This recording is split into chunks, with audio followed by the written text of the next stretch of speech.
1 Samuel, hoofstuk 3. Onder die leiding van Eli het die jong seun Samuel die Here gedien. In daardie dae was die woord van die Here baie skaars.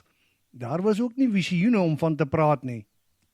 Eli was besig om blind te word en sy sig was al baie swak. Hy het op sy gewone plek gaan slaap. Samuel het gaan slaap in die tempel van die Here, naby die ark van God. Die lamp van God het nog gebrand. En die Here het na Samuel geroep, en Samuel antwoord, ek is hier. Hy staan toe op en gaan dadelik na Eli toe en sê, ek is hier, want u het my gesoek.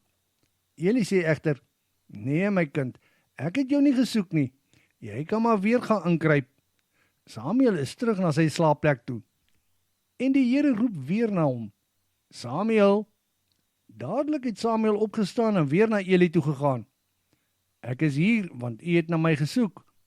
Eli sê, ek het jou regtig nie gesoek nie, my kind. Gaan kruip maar in. Samuel het nie besef dat dit die Here is wat hom geroep het nie, want hy het nog nooit sy stem gehoor nie. En vir 'n derde keer roep die Here na Samuel. Hy het weer opgestaan en na Eli toe gegaan. Ek is hier, want u het my gesoek.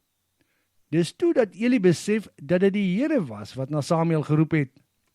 Hy sê toe vir Samuel, jy kan maar gaan inkruip, en as jy weer die stem hoor wat jou roep, moet jy antwoord, u kan maar praat, Here, u dienaar luister. Samuel het weer gaan inkruip.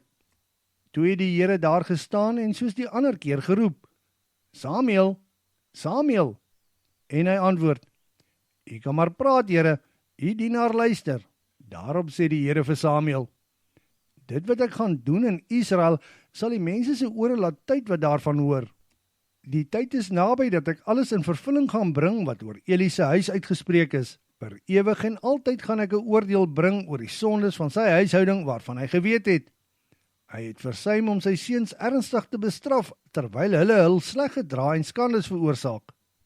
Ek sweer dat Eli en sy seuns se sondes nooit ooit versoen kan word met slagoffer of spysoffer nie. Samuel het tot die volgende oggend in die bed bly lê. Vroegoggend het hy die deure van die Here se huis gaan oopmaak. Hy was egter baie bang om vir Eli van alles te vertel. Toe roep Eli vir Samuel nader. Samuel, my kind, en Samuel antwoord, hier is ek. En Eli sê, vertel my wat hy vir jou gesê het en moet niks vir my wegsteek nie. God sal in jou doen en nog byvoeg as jy enigiets weglaat wat hy vir jou gesê het. Toe vertel Samuel hom alles, sonder om enigiets weg te laat.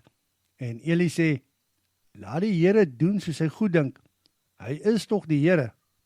En so het Samuel opgegroei. Die Here was altyd met hom en het al sy woorde waargemaak. En van dan tot by Bersiba, die hele Israel het besef dat Samuel 'n ware profeet van die Here is. En die Here het gereeld in Silo verskyn en homself geopenbaar aan Samuel deur sy woord.